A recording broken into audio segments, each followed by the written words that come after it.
Hello everyone, welcome to my channel Bangla রান্নাঘর with রূপালি। আশা করছি আপনারা যে যেখানেই আছেন সুস্থ আছেন, ভালো আছেন। আজকে অনেক মজার একটি কাবাব রেসিপি নিয়ে হাজির হয়েছি। মাংস দিয়ে নয়, এটা আমি কুমড়ো দিয়ে বানাবো। চলুন বেশি কথা না বাড়িয়ে রেসিপিটি বানানো শুরু করা যাক। এর জন্য এখানে আমি 500 গ্রাম মিষ্টি কুমড়ো নিয়েছি। অবশ্যই কিন্তু কুমড়োটা ভালো দেখে নেবেন, তাহলে কাবাবটা খেতে অনেক বেশি মজার হবে। পাতলা পাতলা স্লাইস করে কেটে নিয়েছি। 1 চা চামচ সাদা তেল দিয়ে দিলাম, পরিমাণ মতো পানি দিয়ে দিয়েছি, আর অল্প একটু লবণ দিয়ে ঢাকনা দিয়ে চুলার জাল কমিয়ে খুব সুন্দর করে সিদ্ধ করে নেব। আপনারা অনেক রকমভাবেই তো কাবাব বানিয়ে খেয়েছেন, আর কাবাব তো মাংস ছাড়া হয় না, তাই না? একবার আপনারা এইভাবে মিষ্টি কুমড়ো দিয়ে কাবাব বানিয়ে কাউকে খাওয়াবেন, সে বুঝতেই পারবে না যে এটা মাংস ছাড়া কাবাব। এটা এতটাই মজার হয়েছিল কি বলবো। অবশ্যই কিন্তু আপনারা একবার এইভাবেই ট্রাই করবেন। কুমড়োটা খুব সুন্দরভাবে সিদ্ধ হয়ে গেছে আর পানিটা অনেকটাই শুকিয়ে গেছে। এ পর্যায়ে একটা ম্যাশার দিয়ে খুব ভালোভাবে কুমড়োটা ম্যাশ করে নেব, আর চুলার জাল বাড়িয়ে দিয়ে অনবরত নেড়ে চেড়ে এক্সট্রা যে পানিটা আছে সেটা শুকিয়ে নেব। এক্সট্রা পানিটা শুকিয়ে নিয়েছি, চুলাটা বন্ধ করে অপর পাশে একটা মিক্সিং বোল নিয়েছি। তাতে দিয়ে দিলাম 1 কাপ পেঁয়াজ কুচি, বেশ কিছুটা ধনিয়া পাতা কুচি, আর দিয়ে দেব 7 থেকে 8টার মতো কাঁচামরিচ কুচি। ঝালটা আপনারা কমিয়ে বা বাড়িয়ে নেবেন। হাফ চা চামচ দিয়ে দেব গরম মশলা গুঁড়ো, হাফ চা চামচ ভাজা জিরার গুঁড়ো, আর দিয়ে দেব 1/4 টিস্পুনের মতো কালো গোলমরিচ গুঁড়ো, 3/4 টিস্পুন দিয়ে দেব কাশ্মীরি লাল লঙ্কা গুঁড়ো, 1 চা চামচ আদা রসুন বাটা, সামান্য একটু লবণ। কুমড়ো সিদ্ধ করার সময় লবণ দিয়েছিলাম, তাই লবণের পরিমাণটা বুঝে শুনেই দেবেন।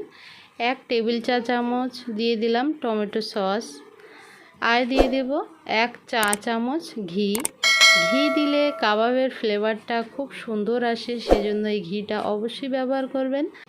এই কাবাবের মধ্যে আমি যা যা উপকরণ দিয়েছি আপনারা কিন্তু একটাও বাদ দেবেন না। ধাপে ধাপে একে একে উপকরণগুলো দেবেন, তাহলে আমার যেমন কাবাবটা খেতে টেস্ট হয়েছিল আপনাদেরটাও ঠিক একই রকম টেস্ট হবে।